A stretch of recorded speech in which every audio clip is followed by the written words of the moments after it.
First, a kiss from a fair maiden, George proclaimed, for this may be my final day upon the battlefield. Charlotte hugged the old man and pecked him on the cheek.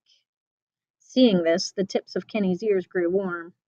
He shook off the feeling and continued, Great knight! Not only will you need a courageous heart and beloved spirit to dispatch this beast, but you will also need magically enchanted weapons.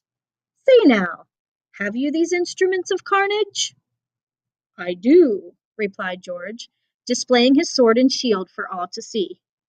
But alas, he looked down glumly, they are not enchanted. Then they will not work, and death will most certainly greet you on the battlefield today, Kenny declared. The audience rumbled with anticipation. Unless, he said in an I just got an idea tone, unless there is a wizard, a mage here among you who can enchant your weapons. He gestured toward the crowd. Is there anyone present who can perform such a supernatural task? Heads turned this way and that, as the assembly of spectators looked to one another. Porky's dad yelled out, Get on with it! But he was immediately hushed. Kenny took in a deep breath as he stood facing the hundreds of onlookers. Come on, he whispered under his breath. Let's go! And then someone stood up in the back of the gathering near the king's tower and shouted, Ho there! Whispers murmured through the crowd, and everyone craned their necks to see who it was. An elderly figure, wearing a low-brimmed hat and dressed in dark robes embroidered with strange symbols and stars, leaned on an old pitchfork as he rose. I can enchant to fire your weapons, if that is what you like, he said in a gravelly voice. The crowd parted as the mysterious character hobbled down to join Kenny and his companions at the center of the arena. He walked up to George and announced, Put your sword away.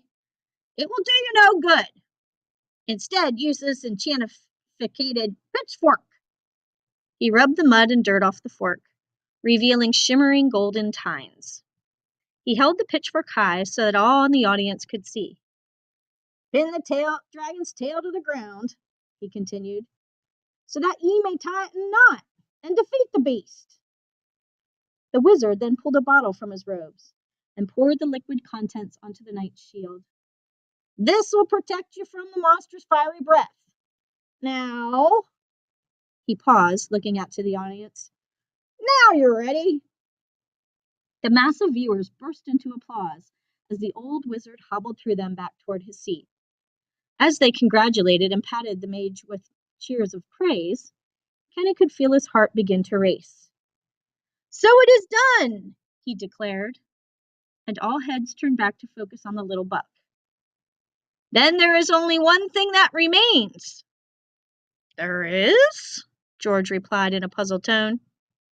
You need bait to lure the drake from a smoky den, Kenny answered. The fiery feeling was strong now. It leaped out of his mouth and onto his shoulders. Is my royal challenge not enough to bring the beast out of hiding? George asked. No, it will not do, answered Kenny. He was controlling not just his firing anxiety, but the entire crowd as well. He pointed to Charlotte. But she will. The audience gasped. Brave knight, there is but one thing a dragon finds irresistible, the sweet taste of a maiden fair. Bind this girl to the tree, and her screams for help will surely lure the beast from his devil den. No, no, some voices in the audience cried, but most were shocked into stupefied silence. George grabbed Charlotte by the wrists and tied her to the gnarled oak closest to the cave's entrance. At this, the unsettled crowd gasped and moaned louder than before, but the din could not block out Charlotte's pleas for help as she tried to free herself from her binds. Ignoring Charlotte's sobs, George threw off his cape and readied his weapons. Kenny stood at the entrance of the cave, spread out both hands and cried, Then let the battle begin!